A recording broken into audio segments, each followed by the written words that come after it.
Bonjour à tous, j'espère que vous allez bien. Petite séance de pilates en corrélation avec les cours que nous faisons cette quinzaine. On démarra aujourd'hui au sol. Comme d'habitude, je vous propose de le faire 2-3 fois chaque mouvement. Après, vous les faites une dizaine de fois. Vous pouvez même couper les séances, faire plusieurs fois dans la semaine, c'est vous qui voyez. D'accord? Vous faites ça comme vous le sentez. On y va? On commence au sol aujourd'hui. Je vous laisse vous installer confortablement. Créer votre petite bulle, mettre votre tapis et simplement vous mettre dans cette position allongée, pied largeur de hanche proche des fessiers. On va simplement commencer à se scanner des pieds jusqu'à la tête en mettant en place bien sûr nos 5 référentiels. Vous les connaissez, à vous de le faire. Prenez le temps, mettez-vous dans votre petit monde et une fois que votre bassin est neutre, creux lombaire neutre, que vous avez engagé votre centrage, votre respiration latérale thoracique, vous avez fixé vos épaules et allongé votre nuque, on va simplement commencer à mobiliser notre bassin. Sur l'expiration, nous allons écraser les lombaires dans le sol pour rétroverser le bassin. Et sur l'inspiration, sans gonfler le ventre, on va simplement creuser le dos pour l'éloigner du sol. Vous expirez, chassez l'air du bas vers le haut. Vous écrasez les lombaires dans le sol, vous inspirez, vous décollez vos lombaires. Ça, vous allez le faire simplement une dizaine, une quinzaine de fois pour prendre un petit peu conscience de ce qui se passe dans votre corps et également bien mettre en place tous vos référentiels. Vous retrouverez ensuite une position neutre. On va commencer avec un shoulder bridge avec une option, rappelez-vous, on lève une jambe et on va venir la reposer. Les bras le long du corps, une fois nos 5 référentiels en place, j'inspire par le nez sans gonfler mon ventre. À l'expiration, en creusant mon ventre, j'écrase mes lombaires dans le sol sans pousser dans mes talons. Je décolle mes hanches pour venir les caler entre mes genoux et mes épaules. J'inspire sans bouger mes hanches de gauche à droite, je décolle une jambe. J'expire, je repose. Orteil, plante, talon, j'inspire, j'écrase mes vertèbres lombaires dans le sol. Le bassin retrouve sa neutralité, j'expire, je creuse mon ventre, je décolle mon bassin, je retrouve la neutralité en haut, j'inspire, j'expire, je repose mon pied délicatement, exactement au même endroit, j'inspire, j'écrase volontairement mes lombaires dans le sol, le bassin retrouve sa neutralité en bas. Vous faites à peu près 5 allers-retours et ce sera très très bien. Suite à quoi? On a vu le single leg stretch, extension de jambes, d'accord, renforcement de la paroi antérieure et des fléchisseurs de hanches. On a rajouté aujourd'hui une option avec les mains que nous allons venir caler sur nos genoux. La position initiale est exactement la même que dans l'exercice précédent. Une fois que vous êtes en place, vous inspirez sur une expiration sans gonfler le ventre, sans creuser votre dos, vous allez expirer, décoller une jambe, puis la deuxième en chaise renversée, les genoux sont au-dessus des hanches, les tibias parallèles au sol. Vous inspirez pour stabiliser, et sur l'autre expiration, vous allez joindre votre deux mains, garder la tête au sol et les mettre sur un genou. Vous inspirez pour stabiliser, sur une expiration, on va tendre une jambe dans la diagonale, en creusant le ventre. Vous inspirez, vous changez de genou avec vos mains. Vous tendez l'autre jambe. Expirez, creusez le ventre. Allez chercher une belle extension avec votre jambe. Inspirez. Ramenez simplement les mains. Vous allez rajouter une petite pression avec vos mains pour lutter contre l'attraction du genou. Le dos reste exactement dans sa place initiale. Lorsque vous avez fait 5 allers-retours, après une inspiration, vous ramenez.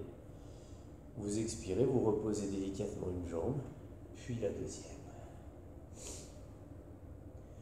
Nous sommes passés ensuite assis. Pour passer assis, on a fait des roll-up. On a tendu nos jambes au sol et on a ramené nos deux mains dans notre champ de vision, juste au-dessus des joues. Ici, je vérifie que le creux lombaire est neutre, le bassin neutre. J'engage mes 5 référentiels, j'inspire par le nez.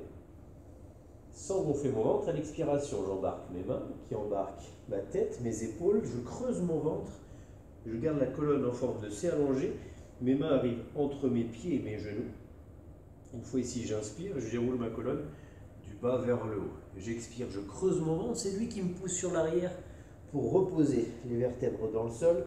Une fois les bras à la verticale, j'inspire, sans gonfler mon ventre, j'expire, je creuse mon ventre. Je garde la colonne très très longue. Je termine sur mes ischios. J'inspire et je me redresse.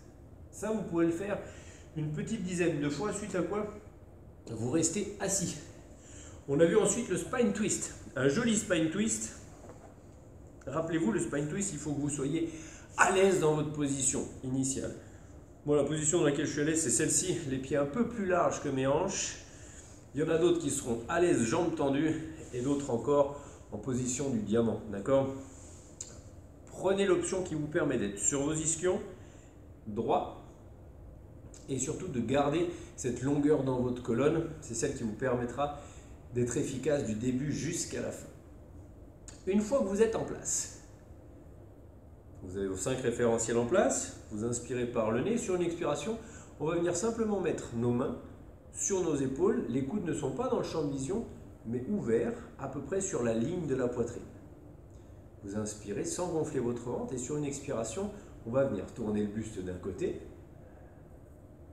On inspire, nous revenons dans l'axe et sans marquer de pause, on expire, on twiste de l'autre côté en gardant la longueur dans notre colonne. Renforcement de nos obliques. Gros travail postural ici, puisqu'on maintient la tête collée au plafond.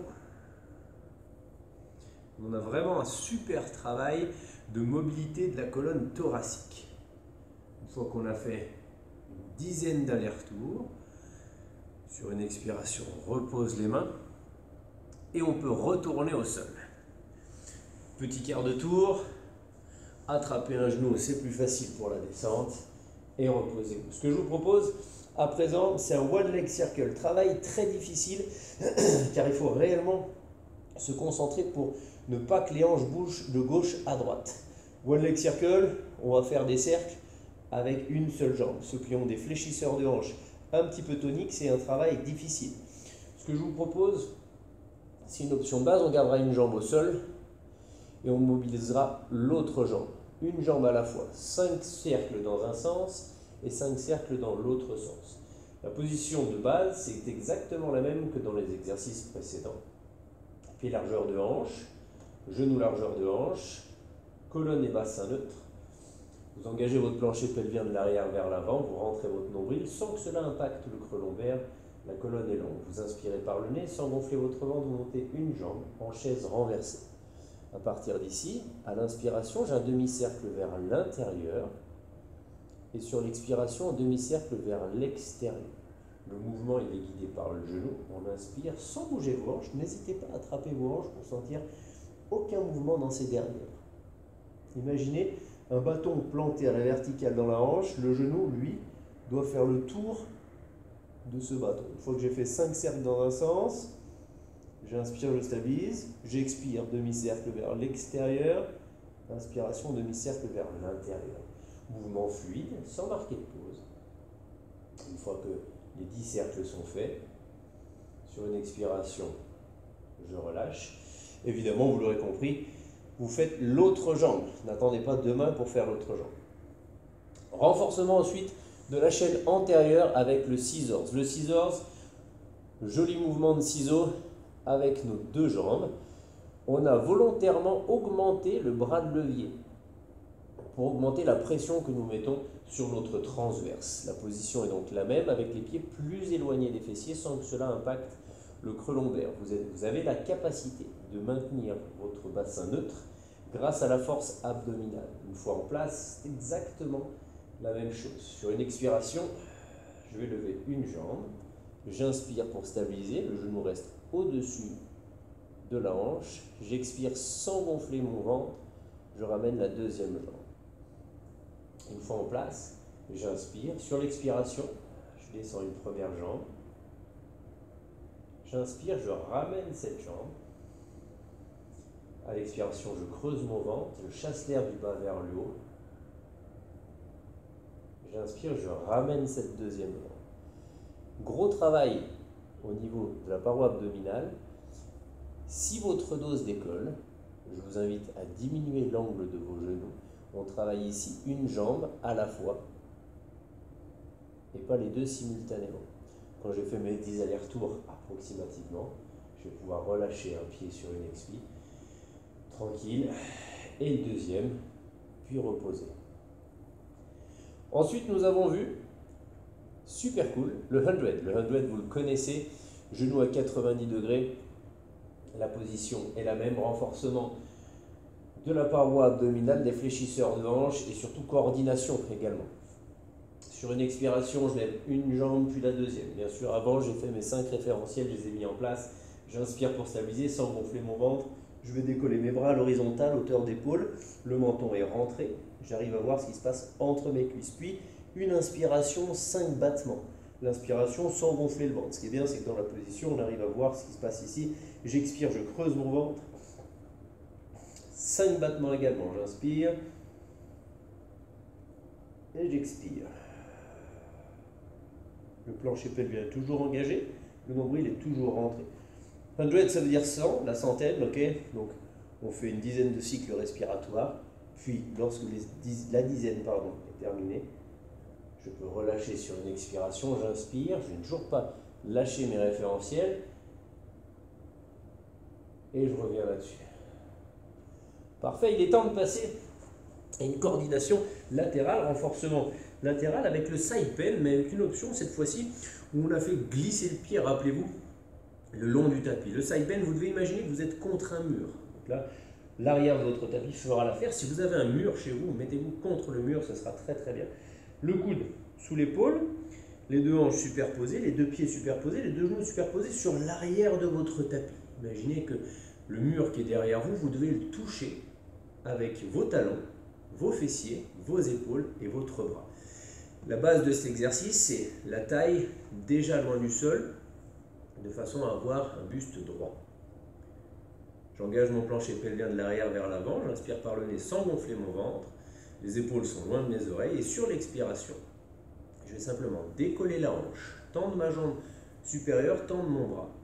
J'inspire, je ramène le pied de la jambe de ciel, frôle le sol, glisse sur le sol, sur l'expiration, je creuse mon ventre. Et je vais chercher à éloigner ma main mobile de mon pied mobile.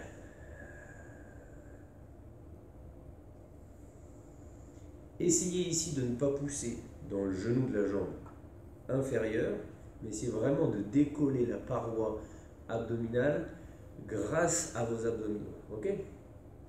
Entre 5 et 7 cycles de chaque côté, et ça sera largement suffisant. Une fois qu'on a fait nos deux côtés, on passe face au sol. Le renforcement du dos avec le swan dive. Le swan dive, il est très difficile dans la mesure où on doit mobiliser la paroi dorsale sans contracter les fessiers ni les jambes. On a choisi l'option chandelier. Vous avez les coudes à 90 degrés, le regard sur le tapis. Le pubis est dans le sol, les côtes sont dans le sol, mais rappelez-vous, sous votre nombril, passent les insectes de la famille que vous préférez. Allongez votre colonne au maximum, gardez les épaules loin de vos oreilles, de façon à fixer vos omoplates. Vous allez inspirer par le nez sans gonfler votre ventre, sans écraser vos insectes préférés. Vous expirez par la bouche, vous creusez le ventre. Les jambes sont complètement relâchées. C'est sur une inspiration que nous montons, décollons le buste, nous expirons, nous tendons nos bras sur l'avant sans accélérer. Toujours dans la fluidité, on inspire, on ramène les coudes alignés à nos épaules, on expire, nous pouvons relâcher, poser délicatement au sol. Vous avez le plancher pelvien engagé, donc il rentre, on inspire, expirez sans contracter les fessiers, inspirez, ramenez, expirez, relâchez. On se le fait une dizaine de fois. Vous allez vraiment sentir le travail sur la colonne thoracique, le milieu du dos, jusque entre vos omoplates. Une fois que vous avez fait ce travail, vous posez vos coudes sous vos épaules, vous allongez votre colonne au maximum. Plusieurs options, nous pouvons rester sur les genoux ou bien monter sur nos pieds, c'est vous qui choisissez. Je vous montre l'option sur les genoux aujourd'hui pour le leg pull prone. c'est rien d'autre que du gainage, mais on essaye d'être léger sur les mains, léger sur les genoux, ou léger sur les pieds si vous vous mettez sur les pieds. Plancher pelvien de l'arrière vers l'avant, nombril rentré, colonne très très longue. On inspire par le nez sans gonfler le ventre et sur l'expiration, on décolle simplement notre bassin. On a le bas des cuisses et les genoux en contact avec le sol. Vous pouvez relâcher vos pieds ici. On inspire par le nez et on expire par la bouche. Une dizaine de cycles respiratoires.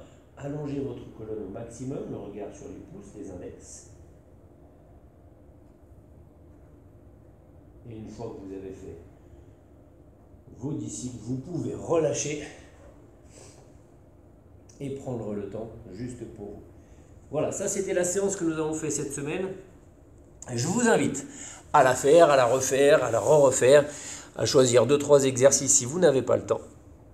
D'accord? Et d'ici là, si vous avez des questions, vous pouvez me les poser. Et sinon, on se voit jeudi pour notre prochain cours. Je vous souhaite une belle journée, pluvieuse mais heureuse. Bye bye!